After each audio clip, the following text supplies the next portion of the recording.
네, 이번 시간에는 9.3 2차 상호 법칙을 공부할 건데요. 우리가 지금까지 르장드르 심볼 계산에 대해서 공부를 했었잖아요. 네, 르장드르 심볼을 계산하는데 아주 효율적인 방법인 이 2차 상호 법칙에 대해서 공부하도록 하겠습니다. 네, 오늘 강의의 목적은 다음과 같습니다. P분의 A를 우리가 계산하는 방법을 지금까지는 오일러 크라이테리언을 활용했었죠. P가 프라임일 때 A의 2분의 P 빼기 1승을 계산해보면 1 아니면 마이너스 1이 나온다고 했었어요.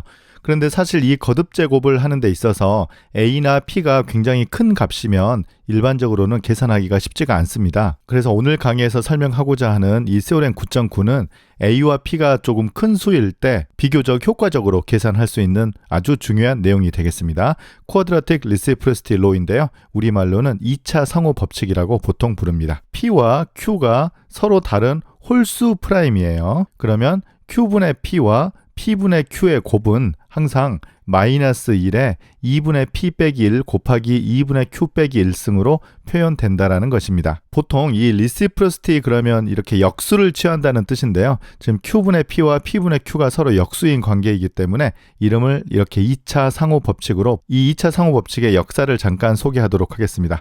물론 이것의 이제 시작은 오일러였어요.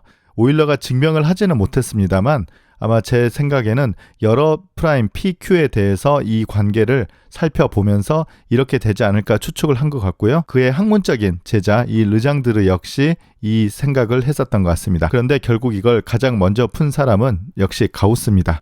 우리 지난 강의에서 소개했던 것처럼 가우스는 이 P분의 A를 계산하는 여러 가지 방법을 제시했는데요. 그 중에 이러한 2차 상호 법칙의 증명도 포함되어 있었어요.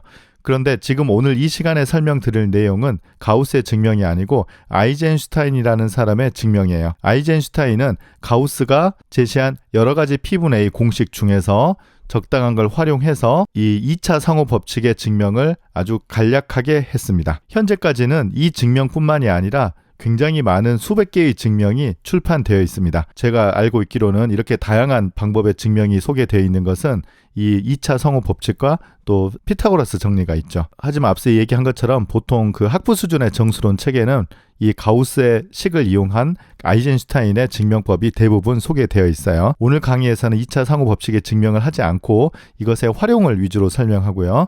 다음 강의에서 이 2차 상호 법칙의 증명을 소개하도록 하겠습니다. 그러면 먼저 2차 상호 법칙의 예제 하나 계산해 볼게요. P 대신에 3, Q 대신에 97을 대입해서 97분의 3의 값을 2차 상호 법칙을 이용해서 계산하여라 라는 뜻입니다. 이때 P와 Q가 모두 아드 프라임이기 때문에 2차 상호 법칙을 적용할 수 있는데요.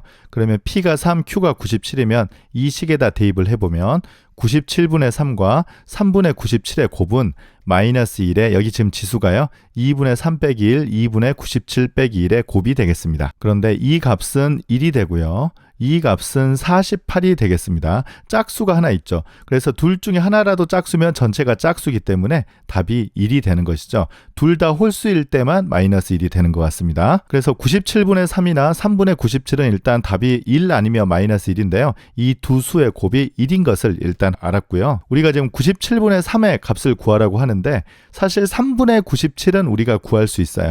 이게 2차 상호 법칙의 큰 장점인데요. 지금 일반적으로 분모보다 분자가 더 작은 경우를 구하는데 이걸 역수를 취해주면 우리가 모듈로 관계를 이용할 수 있어요. 모듈로 3으로 97은 1과 컨그루언트하기 때문에 우리가 지난 강의에서 공부했던 것처럼 이 3분의 97과 3분의 1의 값은 같습니다. 그런데 위에 1이 있기 때문에 1은 1제곱이잖아요. 그래서 위에가 제곱 쓰면 우리가 답이 항상 1이다라고 했었죠. 즉 1이라는 건 모듈로 3에서 제곱수라는 뜻이죠. 그래서 3분의 97 값이 1인데요. 즉 이 값이 1이기 때문에 결과적으로 97분의 3 값 역시 1인 것을 알 수 있습니다. 이걸 다른 문장으로 표현하면요. x제곱은 모듈로 97로 3이라는 이 방정식은 항상 해가 있다라는 뜻인데요. 물론 이 2차 상호 법칙을 이용한 계산법은 답이 있다 없다를 알려주는 것이지 답을 알려주는 건 아니에요. 그런데 실제로 지금 이거 답은 보면요. x는 플러스 마이너스 10이 답이 보이죠. 그래서 이것이 쌀법을 하기 때문에 이게 1인 것과 일치한다는 사실을 알 수 있습니다. 그러면 앞서 설명한 2차 상호 법칙의 두 가지 코롤러리를 설명할 텐데요. 사실은 거의 비슷한 내용이고 약간 다른 표현법일 뿐입니다. P와 Q가 서로 다른 아드 프라임이고요. 이 값이 사실은 마이너스 1에 2분의 p 빼기 1, 2분의 q 빼기 1승이라고 공부를 했었어요. 그러면 이 위에 있는 것이 짝수 아니면 홀수에 따라서 이 전체 값이 결정이 되는데요. 홀수인 경우가 조금 간단해서 이걸 먼저 설명해 볼게요. 2분의 p 빼기 1 곱하기 2분의 q 빼기 1이 홀수가 되는 경우는 두 개의 수 모두 다 홀수밖에 없잖아요. 그 말은 p와 q 모두 모듈로 4로서 3과 컨그루언트 하다는 뜻입니다. 그래서 이 경우일 때만 마이너스 1이 되고요. 이 경우가 아닌 것은 사실은 세 가지 경우가 있거든요. PQ가 1, 1 아니면 1, 3 아니면 3, 1 이렇게 세 가지 경우가 있는데요. 이걸 한꺼번에 이렇게 쓸 수 있어요. P가 모듈로 4로 1이거나 이건 또는입니다. Q가 모듈로 4로 1이거나 이렇게 쓸 수 있는 거예요. 그래서 위 경우는 둘 중에 하나가 짝수이면 전체가 1이다. 밑에는 둘 다 홀수일 경우에만 마이너스 1이다. 이렇게 쓰면 되겠죠. 그리고 실제로 P분의 Q라는 것은 1 아니면 마이너스 1이기 때문에 이걸 이쪽으로 넘겨도 똑같습니다. 그 내용이 코롤러리 9.9.2입니다. 조건은 같고요. 이 같은 조건에 대해서 이 값을 이쪽으로 넘겼을 때 우리가 Q분의 P 값을 직접 P분의 Q와 같거나 P분의 Q와 부호가 다르거나 라는 것을 판단할 수 있습니다. 그래서 같은 생각으로 2차 상호 법칙을 이렇게 기억해도 좋지만 이렇게 기억해도 실제로 계산하기에는 더 무난한 표현 같아요. 그러면 이 2차 상호 법칙의 장점이 뭐길래 이렇게 중요하다고 하는지 이제 그게 궁금하죠. 그 내용을 간단하게 설명하겠습니다. 이제 P분의 A라는 것을 계산하는 데 있어서요. 계속 P하고 A 자리를 바꿀 수가 있어요. 그래서 계속 바꾸다가 보면 분자 자리가 1 또는 마이너스 1 아니면 2일 때까지 계속 바꿀 수 있어요. 이유는 이 분자에 있는 것도 홀수가 되면 이 세오렌 9.9에 의해서 또 바꿀 수 있거든요. 그래서 계속 바꾸다가 보면 이 분자 부분에 해당되는 것이 1 아니면 마이너스 1 아니면 2까지 바꿀 수 있어요. 위에가 1이 나오면 이건 1의 제곱이니까 무조건 1이 되고요. 마이너스 1이나 2가 나오는 경우는 우리가 지난 강의까지 다 공부했어요. 코롤러리 9.2와 세오렌 9.6을 한꺼번에 정리해 보도록 하겠습니다. P가 홀수인 프라임이에요. 그러면 P분의 마이너스 1이라는 값은 우리가 전에 윌슨 정리 공부할 때도 했었고 여기에 코롤러리 9.2에서도 공부를 했는데요. P가 모듈로 4로 1일 때는 1이고요. P가 모듈로 4로 3일 때는 마이너스 1입니다. 그리고 P분의 2는 우리 지난 강의 때 공부를 했었는데요. P가 모듈로 8로 플러스 마이너스 1일 때는 1이 되고요. P가 플러스 마이너스 3이 되면 마이너스 1이다. 이 두 개는 미안하지만 어쩔 수 없어요. 이건 외워야 돼요. 거의 뭐 2차 방정식 근해 공식 수준으로 항상 우리가 2차 성호 법칙을 이용해서 이 르장드르 심볼을 계산할 때는 거의 공식으로 기억을 하는 것이 훨씬 편합니다. 그러면 53분의 29를 한번 계산해 보도록 할게요. 그러면 이 문제로 2차 상호 법칙을 활용하지 않고 오일러 크라이테리안을 활용한다고 하면 모듈로 53으로 29에 이게 이제 53 빼기 2를 둘로 나눈 거니까 29에 26승 이 계산을 해야 되거든요. 물론 불가능한 건 아니지만 이 밑에 계산법보다는 훨씬 복잡한 계산이 될 것 같아요. 그래서 이 계산을 피하고 오늘은 2차 상호 법칙을 이용한 풀이를 공부하도록 하겠습니다. 53분의 29는요. 일단 29분의 53으로 바꿀 수가 있어요. 그런데 여기에는 마이너스 1에 29를 1 빼고 둘로 나누면 14가 되고요. 53에서 1을 빼고 둘로 나누면 26이 됩니다. 뭐 둘 다 짝수네요. 그래서 이 값은 1이기 때문에 2차 상호 법칙에 의해서 29분의 53이 됩니다. 그런데 이 위에가 너무 큰 수가 돼서 걱정이 되죠. 그런데 걱정할 필요가 없이 항상 이 위에 있는 수를 이 아래에 있는 수보다 더 작게 만들 수 있습니다. 그러니까 모듈로 29에서 컨그루언트인 수를 찾아내는 거죠. 모듈로 29로 53과 24가 컨그루언트합니다. 그래서 53 대신에 24로 바꿔주면 29보다 더 작은 숫자가 돼요. 이제 24를 바로 하지 않고요. 이걸 인수분해해주면 더 편합니다. 그래서 2, 3, 4 이렇게 하는데요. 4를 마지막에 쓴 이유는 4는 제곱수이기 때문에 4는 모듈로 29에서 쿼드라틱 레지듀 제곱수가 되는 거죠. 그래서 이 값은 항상 1입니다. 그래서 이건 없어지고 29분의 2와 29분의 3이 남습니다. 그래서 29분의 2가 있고 29분의 3이 있어서 이 두 값을 각각 계산해주면 되는 거예요. 그러면 29분의 2를 볼게요. 조금 전에 제가 외우라고 했던 세오렌 9.6을 보면요. 2가 있고 P가 지금 29잖아요. 그러면 29가 모듈로 8로서 어떤 수인 경우인지를 살펴보면 돼요. 그런데 29라는 것은 모듈로 8로 5가 되거든요. 그래서 밑의 경우입니다. 그래서 이거 답은 마이너스 1입니다. 그래서 세오렌 9.6에 의해서 답이 이건 마이너스 1입니다. 그 다음 29분의 3 해볼게요. 둘 다 아직 아드 프라임이잖아요. 그러면 또 바꿔요. 3분의 29로 바꾸고요. 마이너스 1에 3에서 1 빼서 2로 나누면 1이 되고요. 29에서 1 빼서 2로 나누면 14가 됩니다. 근데 14가 짝수가 있기 때문에 이 답은 1이 돼서 3분의 29가 됩니다. 그런데 29가 크다고 해서 걱정할 필요가 없죠. 사실은 모듈로 3에서 29는 2와 컨그루언트하기 때문에 이 29를 2로 이렇게 바꿀 수 있어요. 그러면 3분의 2까지 왔네요.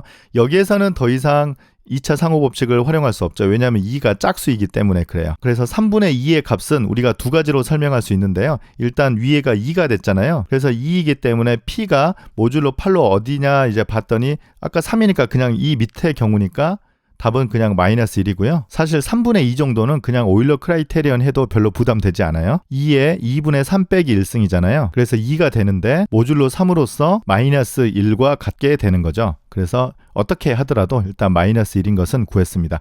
물론 이제 지금 컨그루언트가 있지만 우리가 앞서 증명했을 때처럼 이 값과 이 값 모두 1 아니면 마이너스 1이니까 이때는 두 개가 같은 경우밖에 없어서 이 값이 마이너스 1이다 이렇게 쓸 수 있죠. 네, 그래서 29분의 2는 마이너스 1이고요. 29분의 3은 역시 마이너스 1이네요. 그래서 둘 다 값이 마이너스 1이기 때문에 53분의 29 역시 답이 1인 것을 확인할 수 있겠습니다. 그래서 다른 표현으로는 모듈로 53으로 x제곱은 29, 이 2차 방정식이 해를 갖는다라는 결론과 똑같습니다. 이거 역시 이거 답을 알려주지는 않는데요. 네, 이게 사실은 답이 바로 보이네요. x는 모듈로 53으로 플러스 마이너스 20 계산해 보시면요. 만족한다는 걸 확인할 수 있습니다. 이제 53분의 29 공부했는데요. 책의 연수 문제 보면 여기 세 자리나 네 자리 숫자들에 대해서 있는데요. 네, 그걸 이제 여러 번 연수 문제를 계산해 보면 아마 이 계산법이 훨씬 더 익숙해질 거예요. 그리고 다양한 P와 Q에 대해서 P분의 Q 값을 계산해 보고 싶으면요. 사실 답을 계산했을 때 이게 맞는지 틀린지 잘 확신이 안 설 때가 있잖아요.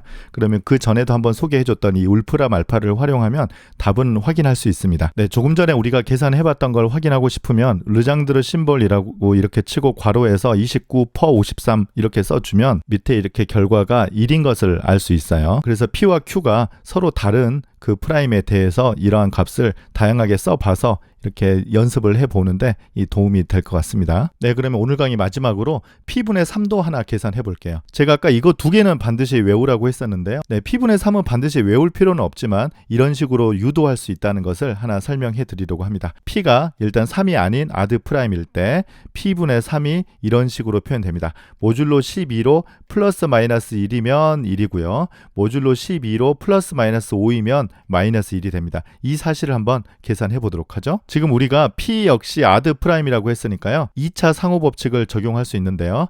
P분의 3은 3분의 P가 되거나 마이너스 3분의 P가 됩니다. 그런데 이제 어떤 값이 이제 부호가 중요하냐면 3이나 P가 모듈로 4로 1인 것이 있냐 없냐인데요. 3은 이미 모듈로 4로 1이 아니고 3이잖아요.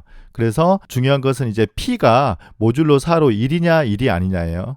그래서 P가 모듈로 4로 1이면 지금 이건 플러스가 되고요. P가 모듈로 4로 3이면 이 앞에 마이너스가 붙습니다. 그래서 이 식을 일단 하나 얻었고요. 그 다음에 이제 3분의 P 값을 하나 계산해야 되는데요. 이거는 앞서 배웠던 세오렘 9.2나 9.6을 활용해도 되는데 모듈로 3밖에 안 되기 때문에 이건 직접 해도 괜찮아요. 일단 3과 서로 소가 되려면 P라는 것은 모듈로 3으로 1 아니면 2밖에 되지 않죠. 0은 서로 소가 안 되니까요. 이 두 개밖에 안 되는데 위에가 1이면 이건 이제 제곱수가 되니까 그냥 1이 되고요. 2일 때는 제곱수가 안 되는 것을 우리가 그 전에 공부한 바가 있었어요. 그래서 이건 P가 모듈로 3으로 1이면 1이고 P가 모듈로 3으로서 2면 마이너스 1이다. 이 사실을 얻을 수 있어요. 그래서 마지막으로 이 값이 1이 나오는 경우는 두 가지가 있는데요.